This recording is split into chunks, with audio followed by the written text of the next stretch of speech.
Bonjour, bonjour à tous. Nous retrouvons Roland Reich, moine zen, qui enseigne dans différents pays en Europe et dans de nombreuses villes en France, afin de poursuivre avec lui l'entretien commencé dimanche dernier, entretien qui concerne l'ultime enseignement donné par Maître Dogen. Cet enseignement porte notamment sur les 8 qualités, 8 aspects que Maître Dogen recommande à tout être humain de développer, c'est-à-dire à toute personne désireuse de trouver la paix du cœur et de l'esprit.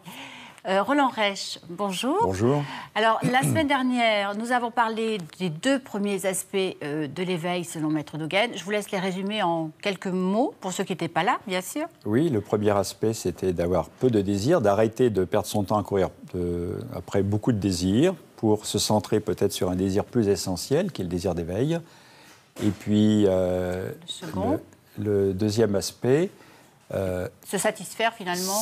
C'était se satisfaire de ce que l'on a et de ce que l'on est, fondamentalement. Alors, donc de retrouver l'unité de sa vie, d'être un avec soi-même, en harmonie avec ce que nous sommes au fond. Alors le troisième aspect concerne, c'est une recommandation peut-être, mener une vie solitaire, loin des agitations du monde. Oui, alors ça nous concerne tous, parce qu'on vit pour la plupart maintenant en ville, donc dans des lieux où il y a beaucoup d'agitation, avec des activités souvent stressantes. Et il est vrai que dans cette ambiance-là, il est difficile de trouver la sérénité, le calme, qui nous permettent d'y voir clair. Donc il recommandait de pouvoir se retirer dans la solitude, dans le calme. Lui-même aimait beaucoup les montagnes, il avait construit son monastère à la montagne. Mais ça ne veut pas dire que Dogen préconisait, ni Bouddha non plus d'ailleurs, un retrait complet du monde. Puisque c'est le bouddhisme Mahayana qui préconise vraiment une pratique de compassion, de solidarité avec tous les êtres, et donc de venir en aide à tous les êtres implique qu'on soit en contact avec tous les êtres. Mais en contact avec une certaine qualité de contact, et non pas dans une activité qui provoque énormément de troubles et de dispersion, et qui empêche, encore une fois, de tourner son regard vers l'intérieur, de se centrer, d'y voir plus clair. Et c'est la raison pour laquelle, même si on ne se retire pas complètement dans la solitude, entrer dans un dojo zen, s'asseoir face au mur, c'est s'asseoir même avec les autres, mais face à soi-même, et se rendre compte qu'au fond, on est radicalement seul. C'est ça qui est important de comprendre. Pourquoi nous sommes radicalement seuls? C'est parce que même si on est très intime avec quelqu'un, au fond, on n'a pas la même histoire, on n'a pas le même karma, on ne perçoit pas les choses de la même manière, on peut échanger. Mais au fond, on est fondamentalement seul. Et surtout, nous sommes seuls parce que finalement, nous ne pouvons rien posséder, nous ne pouvons rien saisir. Et c'est ce que la méditation nous enseigne. Nous enseigne le lâcher-prise parce qu'on s'aperçoit que finalement, on ne peut rien attraper. Et donc, la solitude est une condition de base. Si on la refuse, on va en souffrir énormément. On va chercher à se faire, soi-disant, des amis, mais ça va être sur la base de partager un certain nombre d'illusions dans des groupes divers. Si, par contre, on accepte profondément sa solitude, qu'on s'éveille à la véritable nature de notre existence, on va pouvoir rencontrer les autres et sortir de la solitude à partir d'une expérience partagée avec les autres de cette solitude fondamentale. Donc finalement, c'est entrer en solitude ou en retraite, quel que soit l'endroit où on se trouve. Oui, moi je crois qu'il est important d'être capable de faire des allers-retours entre être en contact avec les autres, être sociable, être à l'écoute, et puis pas se laisser déborder, pas se laisser submerger, et pouvoir se retirer. Se recentrer. Et voilà, et c'est ça la pratique du zazen, la pratique de la méditation, c'est être capable de revenir à son corps, à sa respiration, de se recentrer sur soi-même, dans une solitude même toute relative. Oui. Alors, quatrième aspect, il s'agit de l'effort permanent. On le traduit souvent par faire un effort permanent. Et Dogen prend, ou Maître Ishimaru, je ne sais plus, vous allez me dire, prend l'exemple de la goutte d'eau qui... Parce que c'est un exemple qui est parlant, donc je vous laisse... L'exemple de la goutte d'eau, c'est une goutte d'eau, si elle tombe régulièrement au même endroit, va percer la roche la plus solide. Et alors donc, ça veut dire que l'effort constant, même si ce n'est pas un immense effort, mais un effort régulier, une pratique régulière de la méditation, du zazen, un respect constant des préceptes, etc., va finalement transformer complètement notre vie, va faire de notre vie une vie éveillée à partir d'une pratique constante. Et alors, il ne faut pas croire que ceci est un effort qui va nous faire souffrir, au contraire, parce que l'effort que nous faisons pour pratiquer, c'est un effort initial pour entrer dans la pratique, mais la véritable pratique du Dharma de Bouddha, c'est de se laisser finalement porter par la dimension de l'éveil à ce dharma et de suivre cela après naturellement, parce qu'au fond Il s'agit d'être authentiquement ce que nous sommes. Oui. Et dès l'instant qu'avec une certaine pratique régulière, nous entrons en contact avec cette dimension de notre vie, ça nous porte après. C'est le sens de la discipline, finalement. Oui, c'est une discipline qui est nécessaire pour en finir avec nos mauvaises habitudes, pour nous libérer d'un certain nombre de conditionnements, de notre paresse, de notre négligence, etc. Et aussi des fois de nos mauvaises habitudes posturales, au niveau du corps ou de la respiration, de certaines habitudes de pensée. Oui. Donc c'est un effort vraiment constant de pratiquer. En fait, Maître Dogen disait, c'est au fond faire l'effort constant de pratiquer le premier grand vœu pur, qui est le vœu de pratiquer le bien. Ça paraît. C'est magnifique. Oui, non, ça paraît tout ça, mais vraiment pratiquer le bien. Si tout le monde se disait, mais juste ça dans cette vie, pas besoin de chercher très loin. Oui, juste pratiquer le bien.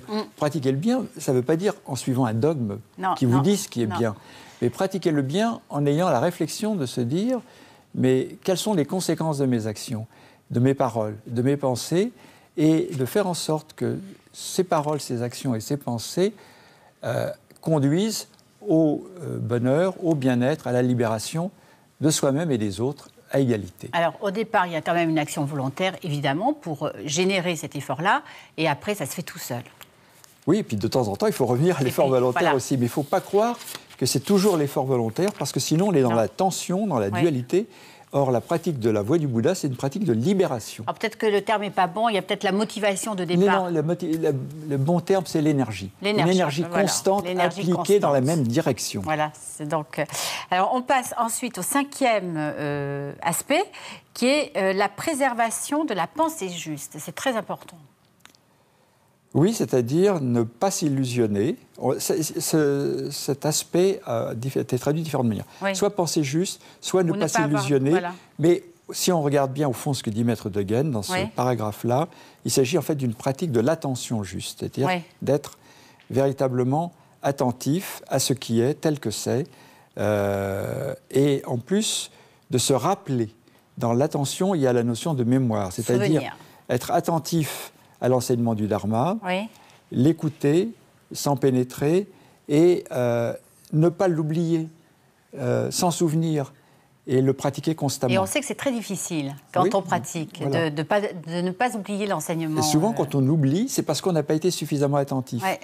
Et l'enseignement du Dharma, ce n'est pas seulement les sutras ou l'enseignement de Maître Dogen dans le Shobogenzo, c'est aussi l'enseignement de la pratique de la méditation. C'est ce que l'on réalise dans la pratique de Zazen. Et une méditation qui ne soit pas erronée, comme ça peut être parfois le cas. Voilà, c'est-à-dire une méditation qui libère véritablement, donc une libération avec un esprit sans avidité. Sans avidité.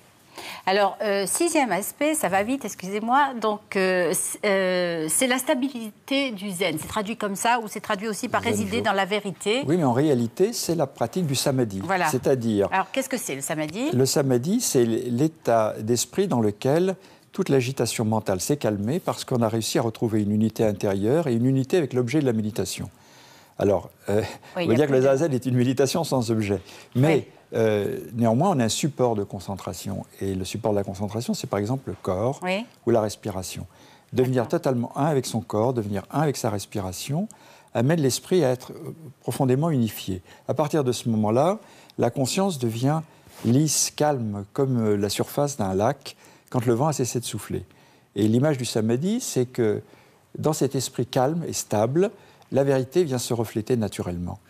D'une part, nous devenons plus transparents à nous-mêmes, on va dire, plus transparents à notre réalité intérieure, et puis surtout plus capables de voir les choses telles qu'elles sont, parce qu'on ne va plus être perturbé par nos émotions, nos pensées, l'agitation du mental. Le mot exact pour ce principe, ça s'appelle Zenjo. Zenjo, c'est ça ? Zenjo, oui, c'est le samadhi du zen. Voilà. Et Jo, donc, c'est cette stabilité, cette immobilité, finalement, qui permet de ne pas se disperser. C'est très important à l'époque actuelle, où on se disperse beaucoup trop. Oui, oui.